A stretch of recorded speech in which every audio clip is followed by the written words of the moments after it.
I think unless we're really frank about the risks, we risk another backlash because bad shit will happen. Yes. If you're trialing, a couple thousand people for depression, which they're doing, these clinical trials to see if psilocybin can help with depression, some of those people are going to commit suicide. That's what depressed people do. And, especially if you get them off their SSRIs, that increases the risk.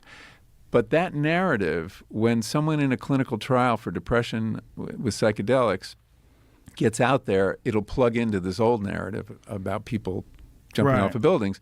Whereas people routinely commit suicide on SSRIs, and it doesn't make the news. Right. So there are these. It's when a story plugs into an existing narrative in the culture that it really takes off. It has this incredible power, and that could happen. So I think we should be. I think the way you inoculate the culture is talking about risk and say that there were casualties. There are people who did I don't want to say fry their brains because it's pretty imprecise, but people had some psychotic breaks on psychedelics. Would they have had them anyway? There's reason to believe they would. It's not like schizophrenia rates went up during the 60s. Do you think it triggers schizophrenia, though? Yes. Yeah, I think that's probably what happens.